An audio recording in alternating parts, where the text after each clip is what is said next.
Okay, good evening, everyone. I think there's still some folks joining, but we want to respect you taking your time from this evening to join us. My name is Marianne Hladun. I'm the Regional Executive Vice President for the Prairie Region, and I would like to begin with the land acknowledgement. While tonight we have members gathered from across the prairies and the country, our prairie members are joining from Treaty 1 territory of the original lands of the Anishinaabe, Cree, Oji-Cree, Dakota, and Dene peoples, and the homeland of the Métis Nation. We also acknowledge that within the Prairie region, we gather from Treaty 4, Treaty 6, and Treaty 7 lands and the homeland of the Métis Nation. We are dedicated to ensuring that the spirit of reconciliation and all treaties are honored and respected. We respect the treaties that were made on these territories. We acknowledge the harms and mistakes of the past, and we dedicate ourselves to move forward in partnership with Indigenous communities in a spirit of reconciliation and collaboration. So, what's going to happen tonight? We'll be taking you through, we have a few guest speakers tonight. And then we'll also have some space and an opportunity for you to take action and also to ask some questions about any of the information that's shared with you tonight. So to submit a question as you're listening to the speakers, or if you have a question, please click on the Q&A function that's on the bottom of your screen to submit your question to our panelists. We will get to as many questions as time permits. Please note, we will not be addressing individual issues associated with Phoenix. However, if you are experiencing issues associated with Phoenix, please head to psacunion.ca, contact -us contact or -Phoenix, and we will put that up on the screen. And a member of our Phoenix team will be happy to assist you. We have scheduled this webinar for 1 hour, and we'll try sticking to that timeline as much as possible. So we will start with our speakers, followed by a question and answer period, and we'll close out the webinar with just some really brief remarks. So again, thank you for joining us tonight.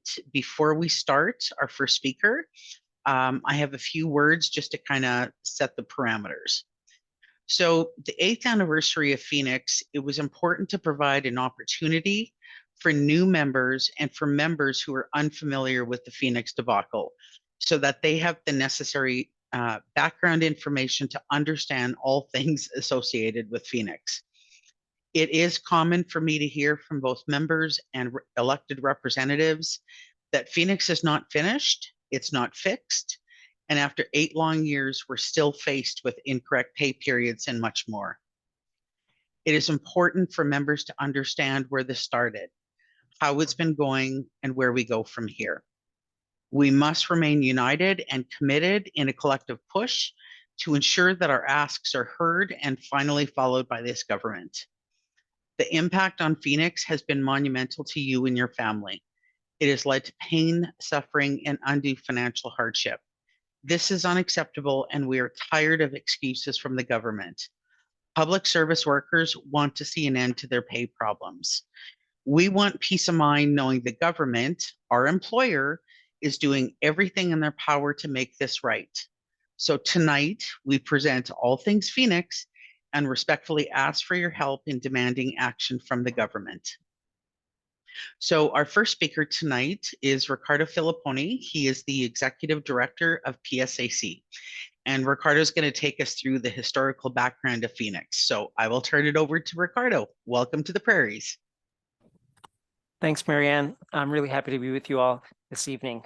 So like Marianne said, I'm going to start at the beginning. And the beginning actually goes back further than the 8 years that we've known the Phoenix pay disaster. It actually goes back to 2011. That is when the Harper government announced their pay modernization plan, as it was called at the time. It was obviously anything but a pay modernization that followed. But that was when they issued their first contracts to IBM and Oracle. By the end of December 2011, Public Works started the work in earnest of consolidating all the departments across the entire federal public service. Their plan was, within about 4 years, to consolidate everyone in one pay center. What did that mean? That looked like eliminating the vast majority of compensation advisors across the government of Canada and leaving just 550 compensation advisors at the new center in Miramichi. Now, the Harper government at the time said, why were they doing this? They bragged even. They bragged at the fact that they were going to save taxpayers up to $78 million annually, starting in 2016 once the Phoenix pay system launched. Well, we know what actually happened. To date, the cost of Phoenix is in excess of $4 billion and counting. So it's a complete disaster, we know. Now, and in April 2015, the goal was to launch even by the end of that year. Harper proudly announced. Of course, that was delayed until 2016. So what happened in 2016? Well, there was a change of government. Now we had the Liberal government that was charged with carrying out this plan. Obviously, PSAC was heavily involved and in consultations and was observing what was happening at every step of the plan and basically told the public, told the membership, told every government official things were not looking good. They shouldn't launch it. Of course, they did that anyway. So they did it in 2 stages. So in February of 2016, they did about a third of the departments. That covered about 120,000 people. And it was obvious at that point that things were not working. And so you can imagine PSAC fought hard to get their message across that this was not ready, that everything needed to stop. What did the Liberal government do? They carried on with the plan. And of course, in April of that year, 2016, launched it for the rest of the federal public service. That's 67 departments at the time for another 170,000 employees covered. And we know what happened at that point. A lot of hardship, chaos ensued. People started getting zero pay, partial pay, random obscene amounts on their paychecks. It was complete chaos. Transfers didn't go through. Severances for folks who were leaving didn't go through. So obviously the union had to step up right out of the gate. Obviously, as I mentioned, we were there from 2011 at every step of the way, but it was an emergency. Everyone was suffering, tens of thousands of public service workers across the entire country. So what are some of the things that PSAC did right away? One of the pieces that we did was to quickly pressure the government to provide emergency salary advances and priority payments. There were departments that were slow on the uptake. A lot of members didn't even know that they had access to that. These are folks who either were getting no pay at all or partial pay. So we really pushed to ensure not only that members knew that they had that right, but that departments actually were rolling it out. We knew that there was a lot of folks that were not even offering, a lot of managers were not even offering that relief to our members who were suffering. We also realized in short order that as overpayments started happening, the government started rushing in and started collecting people's entire paychecks, right? And people's entire paychecks started to disappear. So of course we had to, PSAC went in again and pressured them to get to an agreement where they would collect no more than 10% of gross biweekly pay. Then of course, there's a lot of specialized staff that we've hired to support our membership. One of the first things that we did was hire additional grievance and adjudication officers dedicated to the Phoenix file. And what these folks have done is basically helped components, locals, members everywhere file the grievances they needed to file to protect their rights to get compensation, because we needed to not only highlight all the very specific cases across the entire public service that were happening, but we needed to make sure that we had it all in grievance form so that we could negotiate a claims process, general damages, and get people paid and compensated appropriately. We also filed a lot of policy grievances that also supported that work. And these folks are there to this day, continuing to help our members, support our components and locals in doing that work. Now, in addition to that, folks quickly became aware that even, union dues became a problem. So we staffed up in our union dues to make sure that folks were getting those errors on their pay. If the employer wouldn't fix their pay errors, the least the union could do was staff up and make sure that we could fix any issues like that. So we added staff in that regard. One of the biggest things we did was added staff to our core team to help members escalate their problems. We all know the horror stories of how many members calling, trying to get support, trying to get their pay sorted, figure out the big messes that the employer had created for them. And they're stuck in the queue. They're not getting any answers, 3 months, 6 months, 1 year, and they're still waiting. So what we did was put together a team all the way back in 2017 to start escalating those cases. And what we did was not only work directly with the employer and the pay center, but also make sure that we had dedicated support so that we had direct lines straight to the employer to get members the information that they needed to help get cases escalated and resolved as quickly as possible. At this point, we're literally in the tens of thousands of members we've been able to help in all of these years. And we continue to keep that core team in place to do that work. Now, most recently, folks will have also seen some communication from PSAC. You know, the antics the employer gets up to with Phoenix are astounding. So they realized that a bunch of overpayments that they haven't been able to collect over all of these years were about to run out. The statute of limitations was about to run out on them, and they wouldn't be able to collect them. So what do? They started sending out tens of thousands of notices to our members, asking them to sign off on owing a bunch of money. And meanwhile, members getting these letters, don't realize that some of those amounts, they don't have to pay anymore because they're past the statute of limitations. And in addition, they haven't even received the information they're due to know if they actually owe any of that money. So what did we do? Our dedicated team has been working with folks to help them identify those amounts that they don't actually have to pay back, and work with the employer in numerous joint committees that we've continued to sit on all of these years to revise those communications, make them more transparent for the membership moving forward. And I think that one of the key pieces that we've also been able to do for the members from day one that we continue to do is our public engagement. Members have needed not just their union on their side, but the public on their side. And we've done the best we can, whether it's, you know, the annual Phoenix anniversary that we dread or the time in between, but we always try to keep this issue alive in the media, in the public eye. We do our lobbying. We've, you know, on every level of at the federal and every party at the federal level, because we really have to keep members of parliament aware and the pressure on at all times. So those are the kinds of resources and staffing that we've dedicated to this issue in an ongoing way. And I will leave it to Chris Aylward and other guests to talk about the ongoing demands that we have and the ongoing things we'll be doing. Thanks, Marianne.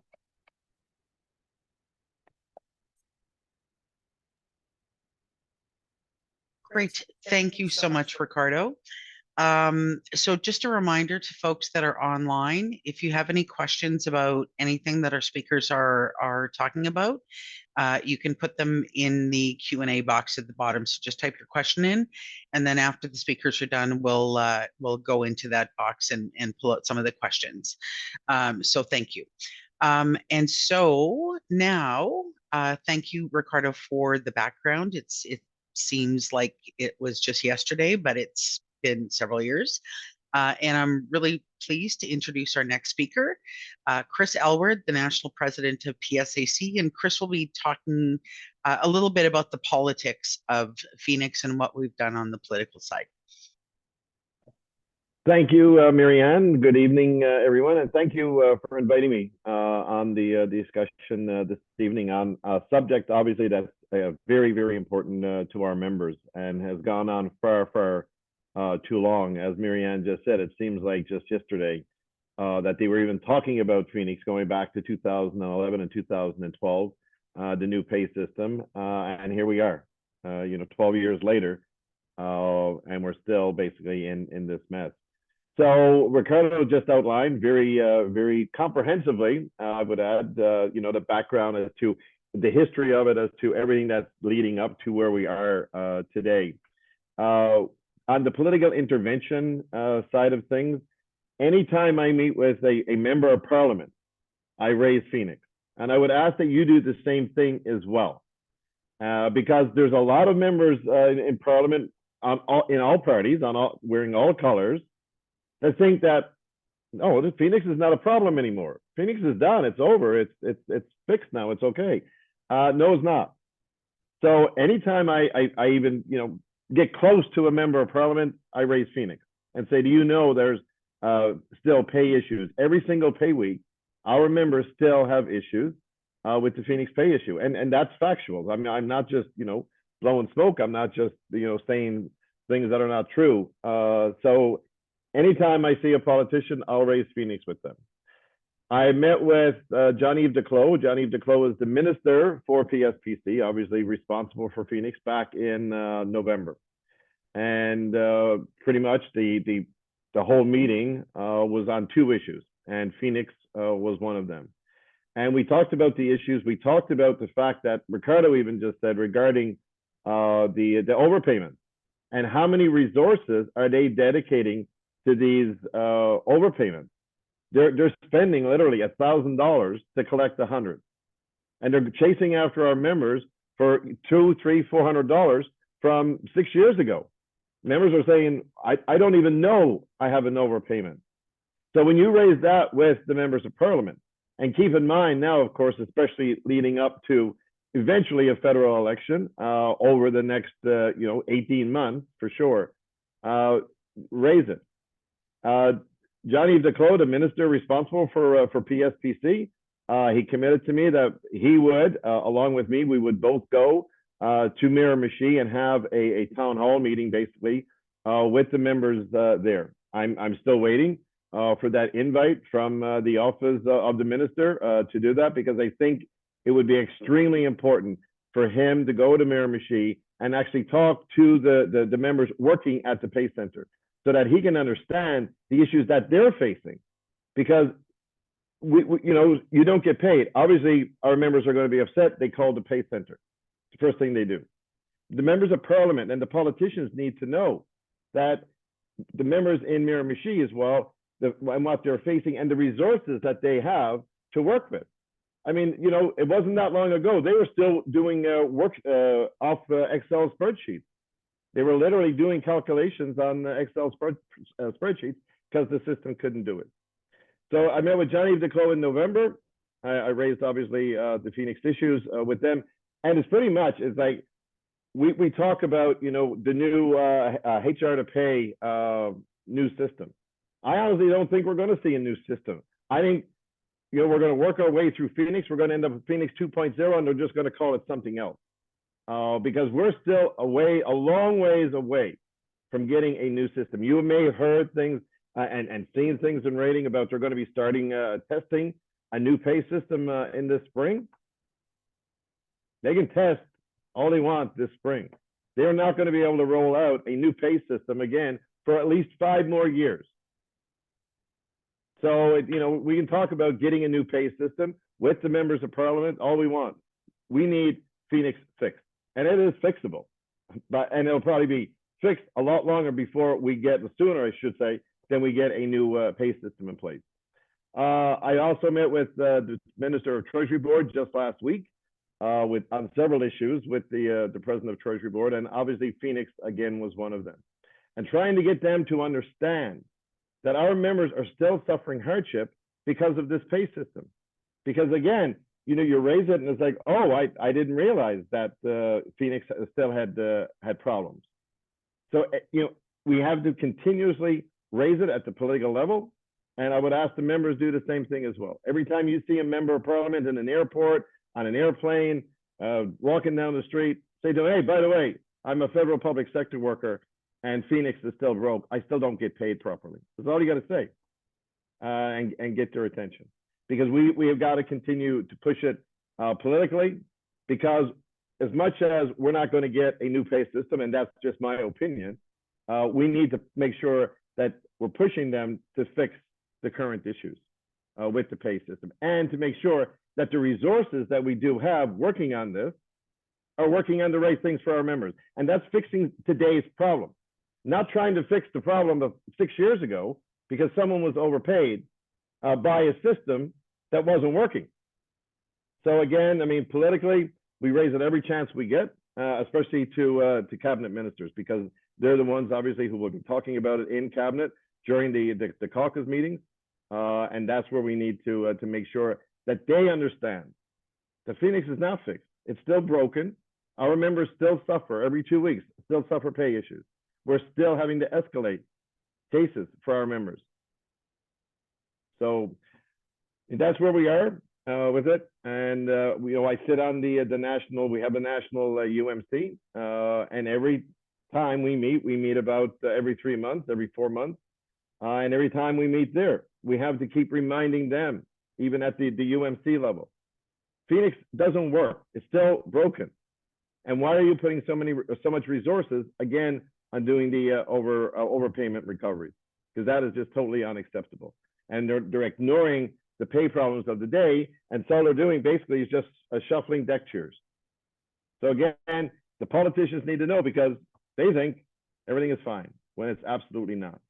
Thank you.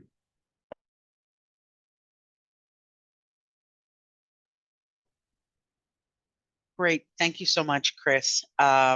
It's always frustrating. And yes, I've caught many a politician on a plane, on a street corner, at a pride parade, anywhere you find them. And the sad part is that some of them, I always use this story, but if a couple of years ago on the anniversary, I actually had a Zoom meeting with Andrew Scheer, who was the former leader of the Conservative Party. And when I started talking, I said, well, I don't have to give you background because you were there, you know what happened. And he's like, well, no, like, you're just fixing problems from back then. It's all working now. He actually thought everything from this point forward was working. We were just trying to clean up stuff. So that's someone who's been there throughout the whole thing. So we have to let them know on this stuff. Just before we go to the next speaker, I'm going to go back to Ricardo because he does have some numbers that I think are shocking, and numbers that are very useful if you run into an MP, and information that we will be sharing out there. So I'll turn it back to Ricardo for a second or two. Thanks, Marianne. Yeah, the numbers are shocking. That's the perfect word. There was a time where it looked like maybe we were making some progress, maybe the numbers were heading in the right direction, but they're really not. Things have gotten quite a bit worse, in fact. So when we're talking about total cases that the Pay Center is waiting to be processed, we're talking about 444,000 in the queue. And what's particularly horrifying about that almost 500,000 number is that 75% of these cases are beyond the regular service standards. We're at 220,000 of these cases almost. And they are more than 1 year. Those are also all cases that are sitting in the queue for more than a year.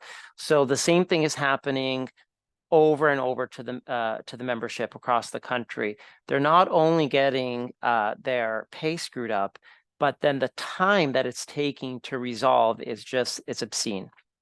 I'll also speak to something that Chris Aylward was really mentioning, which is this constant obsession with reclaiming overpayments. And just to put a number on how many members this is impacting. So for the ones that occurred in 2017, so for overpayments in 2017, we're looking at 17,607 recoveries. If we go to the ones that happened in 2018, that's 20,993. That's over 20,000 members just for that year alone that they're trying to recover payments for, sending out random letters with amounts that can't be verified, etc. So it's a huge part of the membership that continues to be impacted. And then there's even transfers, 16,000 minimum transfers in the queue right now that are past the standards that you would have when someone transfers their jobs. Terminations of all kinds, over 56,000 still in the queue, not processed properly. So depending on the various categories, the numbers are just obscene. And that's why we are continuing to push to continue getting more damages, to extend the claims process, the out-of-pocket expense process, because, you know, when we successfully negotiated that deal, that really only covered 2016 to 2020. And we've seen the numbers now. We've discussed them on this call. Tens of thousands of PSAC members year after year continue to be impacted in every way you can imagine, whether it's their transfers, their regular pay, out-of-pocket expenses, etc. And they need to be compensated. And that's why we keep that as a core demand. And I'll just end on this before I turn it back over to Marianne, because really one of the key things that we've been fighting for day one, and it's our top ask, is more compensation advisors. There's only, when you have a broken system and a backlog and a system that just can't stop making errors, the only way you can address the errors and the backlog is more people doing the work. And they haven't got enough of them. They haven't put the money on the table to incentivize their hiring or their retention. And that's got to be a core demand that we keep fighting for. So back over to you, Marianne. Thanks so much. So yeah, as you can see, the numbers continue to climb, and not in a good way. You know, it's more and more and more. And these are numbers based on what we know for tickets and what we know for information. All of the other members who've given up putting in pay tickets because they haven't had something resolved from 2016. So, you know, I think realistically, the numbers are significantly higher. You know, people who've retired and have just given up. It's absolutely blows my mind. So I'm just going to reiterate what we as PSAC at all levels have been asking for, and what is our push moving forward, what we want to be asking for. So we want an end to the collection of overpayments until they have data to back up the claims. That, you know, they need to be able to prove on the overpayments. We want proper consultation and engagement on the replacement pay system. So they can say they're testing something, but if we don't have access to it to be able to know if it's going to work, so let us into the process at the beginning instead of at the end when it's time to clean up. We want, and I know this is something that's been really important in the Prairies, I hear it all the time, is we honestly believe that there should be a national inquiry for the Phoenix pay debacle to avoid future disasters. And I have to tell you, I did not realize the number was 4 billion. That shocked me. I knew we were in the billions. I didn't realize we were at 4. Where can a government spend $4 billion with absolutely no accountability? So someone needs to know how this happened and how it continues. We need an inquiry. Members need an opportunity to sit in front of members of parliament and tell them the impact of what the system, you know, had on them and their family. We want Parliament to come to the table prepared to negotiate meaningful damages for PSAC members that were not included in the original damages process. And as Ricardo just mentioned, better recruitment and retention of compensation advisors by renewing the incentive package. And of course, continued hiring of more compensation advisors and making sure that they have the appropriate training. You know, some of us have been around when comp advisors would take a pad of paper and a calculator and could sit down and tell you what your pension was going to be to the penny. That has been taken away with the Phoenix system. And so we've lost all that expertise when the Conservative government just fired everybody. They're gone. And that knowledge and that experience went with them. So anyway, that is what we're asking for. So now we have one more speaker tonight, and then we'll get to questions. So I would like to introduce and welcome Krysty Thomas, who is the alternate Regional Executive Vice President for the Prairies, and Krysty will inspire us all to take action. Krysty, over to you. Hi, everyone, and thanks, Marianne. As Marianne mentioned, I am Krysty Thomas, your alternate REVP for the Prairies. First of all, I want to thank all of you so much for being here tonight. I know just how frustrating it is that we're still talking about Phoenix, and yet again, we're here asking you to take action. I know when I posted about this webinar on my socials, a few reached out to me to say, I don't need to hear the history of Phoenix. I'm still living through it. And the fact is, folks, our members are still experiencing hardships due to Phoenix 8 years later. We must remain committed to this fight because, as Chris and Ricardo mentioned, it's still affecting our members, and we can't do nothing, because doing nothing shows us, this government, that we're okay not getting paid on time. We're okay not getting paid accurately. We're okay receiving overpayments letters from 6 years ago that make absolutely no sense. We're okay saying no to work transfers, and we're okay having our retirement settled years after our last day of work. We're not okay with any of that. We need to continue to take action on this file, ensuring a deeply flawed system is not only removed, but appropriate action is to ensure that this never happens again. So what can you do to help? Take action with us. Help us to push the decision makers to acknowledge the hardships that continue to face our members. We need to be having Phoenix conversations with our MP, as Chris mentioned, within our workplaces, in our community, among family, friends, neighbors, hairstylists, taxi drivers, anybody and anyone who will listen. We must be pushing this from all sides to make change. So we've come up with a number of actions, some small and some a little bit bigger, to ensure there's something for everyone, and provides PSAC Prairies with more information to make this fight bigger and better come the anniversary of Phoenix. So I invite you now to hold your phone to the screen and click the link. There should be a QR code. Perfect. It'll take you to a specific Phoenix action page. There you will find a number of actions that you can take today, and one that just launched a few minutes ago.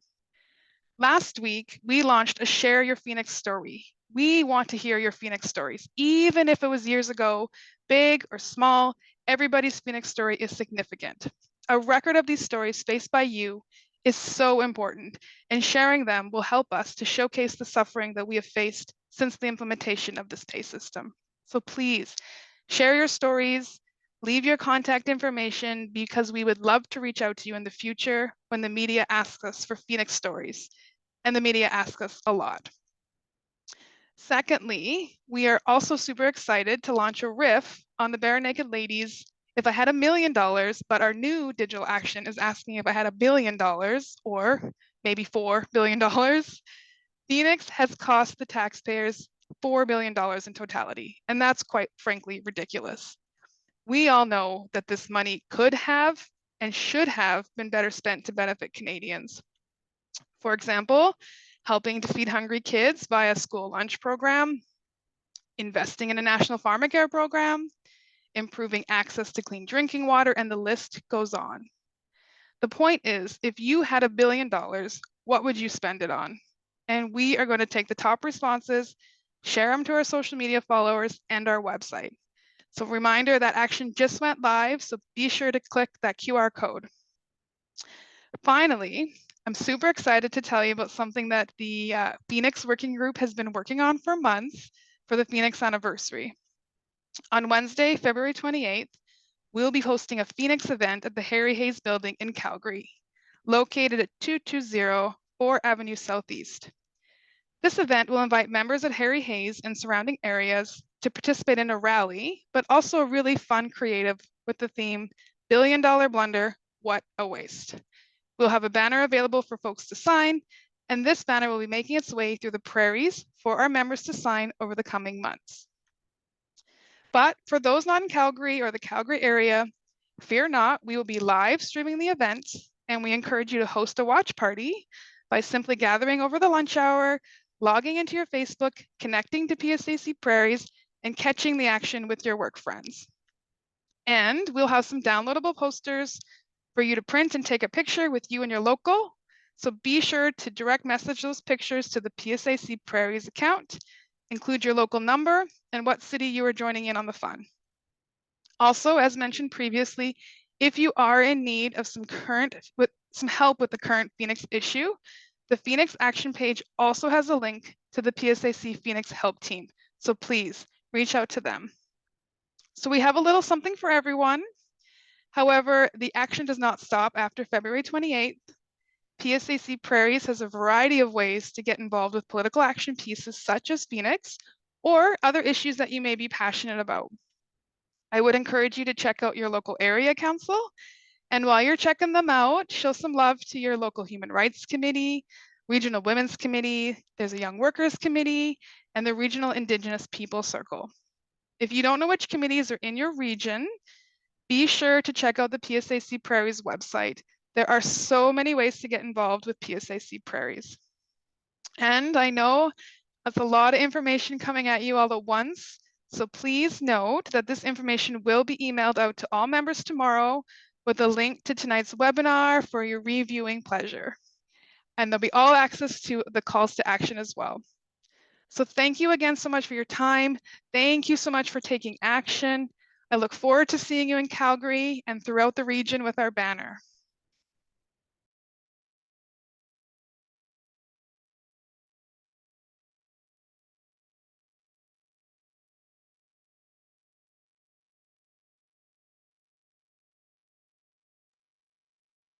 Sorry about that. My camera didn't want to go on. I guess it's telling me my time is up. So thank you so much. Thank you, Krysty. For those that are maybe on your phone, so you can't take a picture on your phone with your phone, all of the information that Krysty was referencing, you can go to prairies.psac.com. And you'll see a big thing right as soon as you come in, and you can just click on that link and it'll take you to exactly where the QR code does. So prairies.psac.com. So now we're going to go to questions, and there was a lot of questions about overpayments. So I'm going to kind of put them together.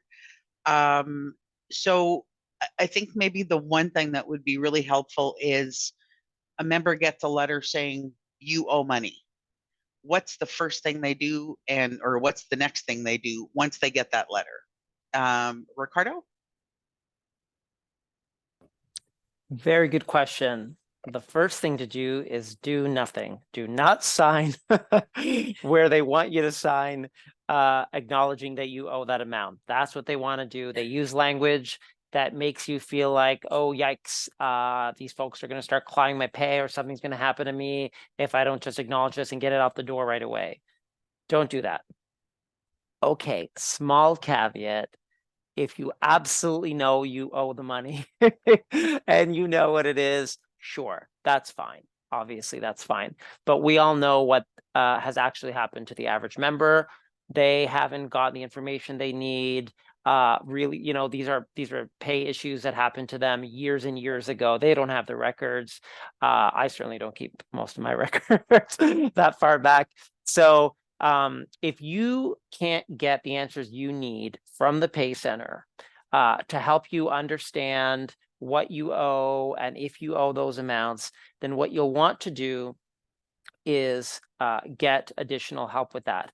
You can reach at the national website, and as Marianne said, also on Prairie's site, we have the contact information for you to send a message to the Phoenix pay escalation team that I spoke about earlier. They can help you with those issues.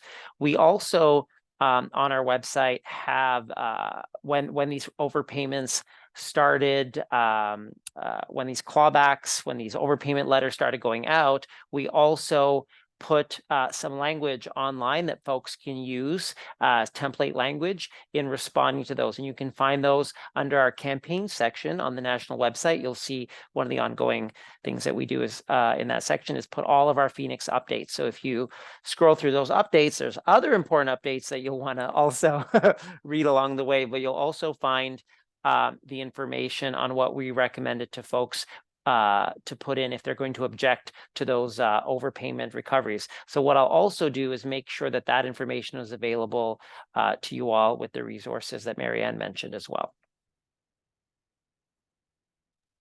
Perfect. Thank you so much. So there was also someone had made a reference that new letters from the pay center have gone out saying that the 6-year statute of limitations doesn't matter and payments are still due. Is this something that we're aware of, or is it just them trying to collect money? And you know, I think it really goes down to maybe if you can explain like just the whole statute of limitations thing, because that was another question. Absolutely. So Under federal legislation, there is, and I'm purposely not mentioning which federal legislation because the exact word isn't coming to me right now. Let's call it the law. You are not, the government is perfectly free to collect debts that are owed to it after that 6 years. They are perfectly free to ask and try to get that money. However, they cannot actually pursue anyone and force them to give it back at that point. It's illegal. They can't force you at that point. And it's actually called the Crown Liability and Proceedings Act. I'm getting a little help. And therefore, that's really what it is. In the letter, they're trying to affirm the fact that they can ask for this money. They can take this money back, sure, but you cannot be forced to give it to them, nor do you have to. And that's part of why we did that web post and sent that out to members. So so please, I'll make sure to get that information as part of the packet of resources. And if you can take some time to read that, that'll walk you through what to do in those situations. So I think I'm gonna say what I say to folks when members come to me with something. The one thing that when you get a letter, you can't ignore it. If you ignore it, that means you accept it. And I'm looking over to make sure that I'm correct on that. But if you don't think you owe it, or the numbers don't make sense, you knew that, you know, you owe a week, but what they're asking for doesn't make any sense, then acknowledge it, but check off the box. And my understanding is the option numbers have changed. So our website may not be updated because they've played with the option numbers, thinking we tell you option 2 and you check it and it's the wrong one. So check off that you don't agree with it, but you're acknowledging that you've received it. And then we will, can we put the link for the help in the chat or in the Q&A for folks? Perfect. Okay. Okay, this one I'm going to throw over to Chris. How do we think a Pierre Poilievre government will affect our outstanding grievances with the employer? Would a change in government affect things at all?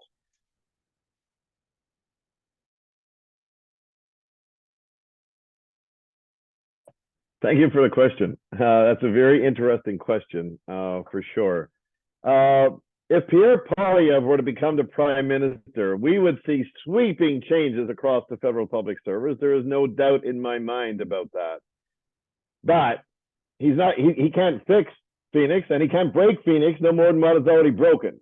But I don't think a conservative government will be very friendly to us when we go and try to argue this. Now, you may say, well, I meet with conservative members of parliament all the time, and they're very interested in this. Of course, they're very interested in it because they're not, sitting in government. But no, a Pierre Poilievre government, as far as the Phoenix pay system is concerned, honestly, it was the Conservatives' idea, as Ricardo said earlier. This was Stephen Harper's promise in the 2015 budget of saving $70 million a year. Has now cost over $4 billion.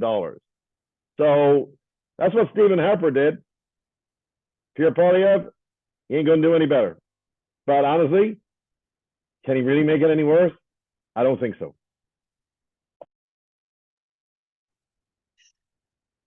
Thank you. I don't know what to say to that.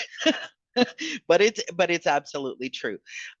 Just to confirm, the 6 years on the statute is from the time that the overpayment was due, not between the time you were notified of the overpayment, correct? No, I have that wrong. What is the time period for the 6 years? Just clear language. Do we need to check and get back to that? My understanding, and I'm going to wait to be confirmed, is that the time starts from when the error happened. So when the error, so that pay period, basically that paycheck period, is when the 6 years the clock starts ticking on that. Great. Thank you for that. So, you know, we've got members who have been, do you want to mute, Ricardo? Thank you. We've got members who have not had Phoenix problems. And, you know, they're wondering what they can do to help, you know, cross their fingers behind their back, you know, cross your toes, stick your tongue out, you know, and not had Phoenix issues. So the question is, how can other members support on some of this stuff? And you know, I think we kind of mentioned it, and Chris kind of mentioned it. It's about raising it everywhere we go.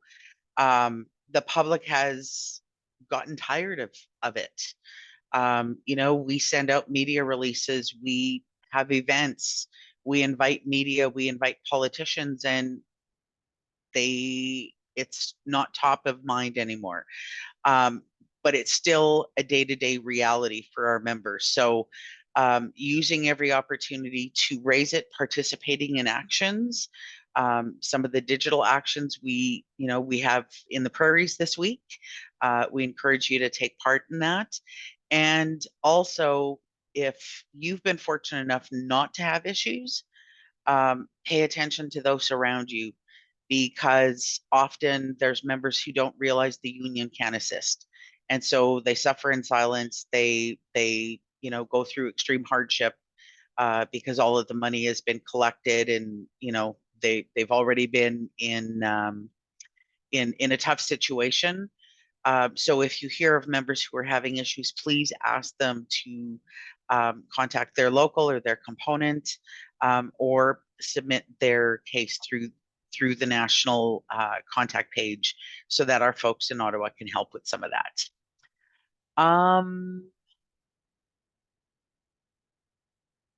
So I'm gonna go. A lot of questions about the overpayment. Yes, you can file grievances on it. So I'm a couple of times it was mentioned in questions that it's a huge frustration for the call center employees when you call the call center because they know nothing. You know, so they have folks answering the phone, but they can't tell you anything, and they can't help you with anything, and they can't fix anything. So, you know, why are they basically there? You know, it's frustrating on both sides. And I think I'm going to throw this to Chris, because I know for a fact that Chris has been at Miramichi multiple times, and, you know, has a conversation with members there a lot. And I think sometimes, as frustrated as we are, we need to sometimes just take a breath and realize that there are members too. And, you know, if there's no gas in the car, it doesn't matter which direction you want to go, you're not going anywhere. That's how we explain things in the Prairies, Chris, by the way, just in case you're wondering. So, but I know that you've spent a lot of time there, so maybe you can kind of fill folks in on what the pay center folks are dealing with. Yeah, that's a great question, Marianne. Thank you. In respect to certainly what our members are facing that work in the pay centers, you know, I've witnessed it. I've seen our members curled up in the survival position on the floor in their office crying because they were just yelled at and they couldn't help the member. Their hands were tied. They couldn't help, and they, you know, obviously felt bad for the member. But the way they were treated didn't help the situation either. You know, those members, they do the best they can, basically with a system that's broken. So, you know, when you call the pay center, they want to help, and when they can't help you, that's very frustrating and very stressful for them. And we have a lot of members in the pay centers off on leave because of that. The turnover at the pay centers is absolutely incredible. People are, you know, obviously they're coming in, they get trained up a little bit, and then they're moving on. Like they're hiring. If you go on the Canada the jobs.gc.ca, you'll see they're hiring over 400 compensation advisors by the end of March. So our members are just like basically in Miramichi. They're coming and going all the time. But because it is a very, very stressful job. So as Marianne said, please, when you call the Pay Center, I get it. I understand as well. I mean, for me and Ricardo and Marianne, we don't come under the Phoenix Pay System. PSAC pays us our paycheck, and thank God we don't use the Phoenix Pay System. We don't have a problem with our pay, but we know we have members every single pay week. Every 2 weeks, we have members who are suffering because of the Phoenix Pay System. And we get it. We get it that it is frustrating when you open your paycheck and your mortgage or your bills are due on Friday and your pay is not right 2 days before everything is due.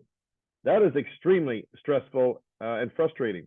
But when you call the Pay Center, just remember the other person on the other end of that line is sincerely doing their best to help you. But please understand, they're trying to work with a system that doesn't work. And sometimes, they'll know exactly what you need and what you're asking for. They just can't do it because the system won't let them do it. So please, when you call the Pay Center, as frustrated as you are and completely understandable, know that there is another PSAC member on the other end of that phone. Thank you.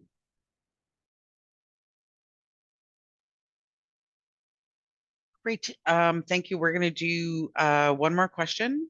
And there were several questions. We haven't talked necessarily about the taxability issue. So I know a lot's been happening on that. So maybe I'll ask Ricardo to just give a bit of information on where we're at with the notice of objection on the taxability on the damages. And yeah, Ricardo? Thanks, Marianne. So keep an eye out in the coming days. We should be able to give folks an update because we've been making some progress. We're not at the finish line yet, but we may have some news to share in the coming days. So where we're at basically is obviously, that when we signed the agreement, we included very specific language in the agreement, the Phoenix Damages Agreement, to name the types of damages that are normally considered by CRA, Revenue Quebec, as tax-free. And that is damages for pain and suffering. And of course, Treasury Board didn't want to hear anything about it, just went ahead, made it a taxable amount. And so since that date, we have gone to challenge that decision at the tax court and have been in discussions with the Canada Revenue Agency around this. So that is a big piece of work that we've been undertaking for quite some time because we know that we're on the right side of this. And the damages for pain and suffering, the general damages for pain and suffering, should not have been taxable. So we are making some progress on that, and we'll be reporting back to members by email and on the website very, very soon on that.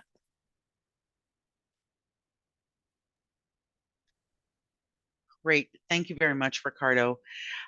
So we're getting close to the hour. So I want to, okay, we've got the QR code back up for those that are able. So if you need assistance with the Phoenix Pay issue, you can go to the national site, or because that's how we roll, you can go to the Prairies page and we have a link specifically that will take you to the form that you can fill in to have someone on our Phoenix team help you out. I'm going to go on a limb because I know I've said this before and they've helped. If you are a PSAC member that is retired and you have not gotten all of the pay that's owed to you, you can also submit a request and we will assist you. I've heard folks waiting 3 years to get their severance paid out for those who still had severance. So we can assist with that. If you were a PSAC member and you've retired and stuff is still outstanding, please do that. So all kinds of information on this website. You can, I guess we should update it and say, what would you do with $4 billion? But folks, let's think about this. This government has thrown more and more and more money. What would $4 billion do in our communities? Kids could have school lunches. We could eliminate child poverty. We could have affordable housing. We could have pharmacare. Your mother could get her hip surgery. I mean, there's so many things, there's so many needs, and they're just throwing it in a black hole. So it's not even just the money. It is the fact that you don't know from day to day what's going to happen when that paycheck comes. And no one should have to live like that and wonder about what's going to happen. And, you know, absolutely, it's the time has come. The time has come. They have forgotten about it. And Prairies members have been very adamant that we're not forgetting about this. And I want to thank the Phoenix Working Group, which is all done by members who have led all of the ideas and the actions around this anniversary and are committed to continuing to do this work. So thank you to the Phoenix Working Group who's been meeting to get all of this done. Just a reminder that everything is on the Prairies website. You can follow us on social media. So at PSAC Prairies, Facebook, Instagram, and X. And just in case you forget all of this stuff, you will get an e-newsletter tomorrow specific to Phoenix with links to all of this stuff. And whether it's tomorrow, but in the next couple of days for sure, we will actually have the recording of this webinar available. So for those that weren't able to be here, you'll be able to share it within your local that members can listen to it. And so with that, I want to thank our guests for being with us tonight. And have a great evening, everyone.